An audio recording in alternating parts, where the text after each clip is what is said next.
And it is a great honor and pleasure to welcome back to the show somebody whose work has been so very important to understanding the complexity of all of the various struggles in the Middle East, who right now has been considering the very real possibility of a war between the Iranian regime and the United States of America. Daniel Pipes is the founder of the Middle East Forum. He is a prolific author and commentator, a columnist for the Washington Times.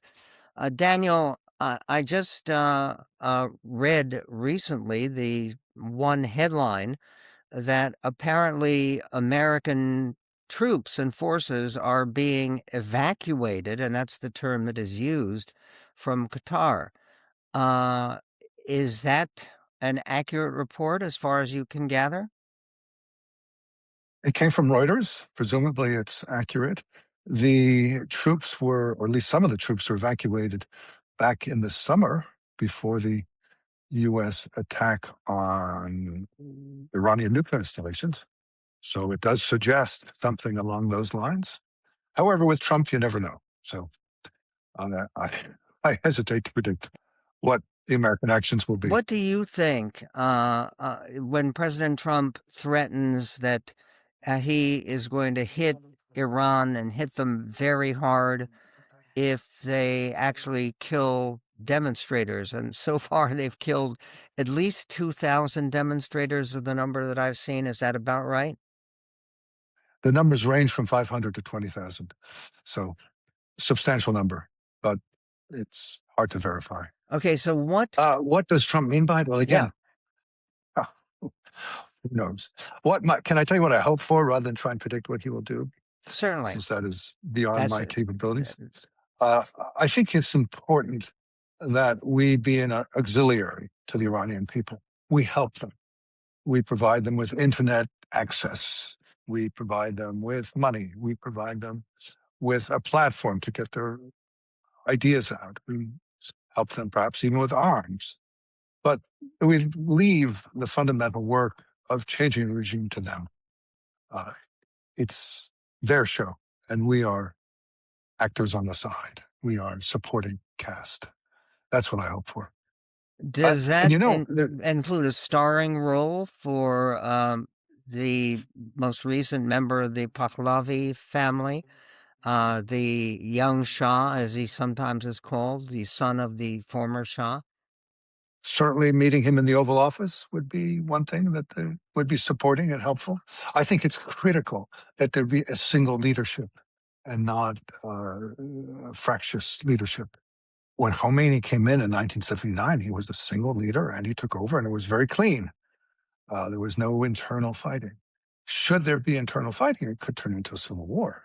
So I'm encouraged to see the ascent of the Shah, Reza Pahlavi, the would-be Shah.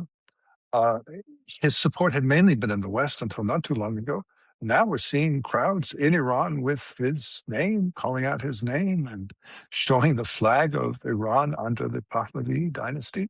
So let's hope that and he's a good person.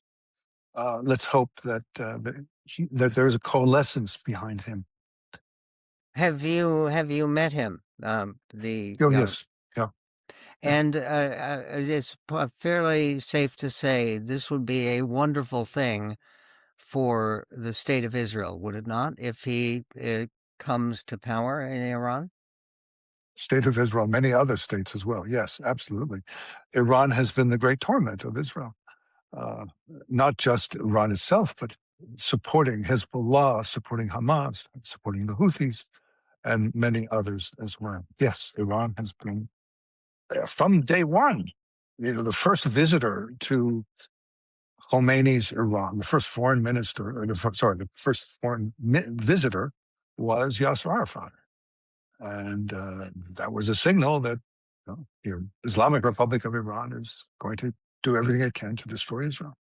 What do you make of the fact that the support from China and Russia has not been particularly enthusiastic when it comes to the current dilemma of the Ayatollah Khamenei rule in Iran? Well, in Russia's case, it's easy to explain. Russia doesn't have the means anymore to help its allies. This became first apparent with Armenia, and then with Syria, and then with Venezuela, and now with Iran, and who knows what's next, Cuba, Colombia. It doesn't have the means. It's got a major debilitating war on its hands. China is more interesting. The Chinese, for example, signed a $400 billion deal over 25 years with Iran. Uh, China in South America has been very energetic about seeking resources. Uh, but I guess the Chinese calculation is that however antagonistic their relationship with the United States, still we are so large a market for them. And for example, Iran is so small a market. What is $20 billion a year compared to the trillion plus with the United States, that they've decided not to antagonize us and not to become really engaged. I guess, I mean, it's speculation, but it is something of a surprise how passive the Chinese government has been in all these various scenarios. Now, is some of the hanging back by some of our rival powers, does that come from the unpredictability of President Trump's leadership? So many people have expressed surprise at the brief and very successful invasion of Venezuela. Has that helped to intimidate both the leaders of Iran and the Russians and the Chinese? I think so. Having a cowboy in the White House does amplify American policy.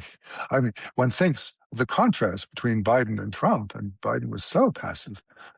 One felt American power was going down the drain. And now there's this assertion of American power that is working. I mean, in part, it has nothing to do with Trump, the success of the American military. But in part, it does have to do with Trump and his unpredictability, his scariness. And so everybody's wary. Yeah, yeah. Okay, Neither you nor I are fans of the president, but we have to acknowledge that this is a form of American power. okay. This does not include on your part some optimism about a potential struggle against Denmark to seize Greenland. That I assume you think would be a profound mistake. You assume correctly. And I am hoping that this is merely a negotiating tactic of intimidation and so forth. But no, I cannot imagine and would be appalled if American troops were to accost Greenland. I mean, just appalling. Yeah, it's the end of NATO. Yeah. And what about Cuba? What about Canada, our other 51st state? I'm laughing because what else can we do? Well, Canada is laughable. I mean, it's just obviously words. But Cuba is a very serious situation. And the Cuban regime is a bit like the Iranian one. It's archaic. Cuba's 1959.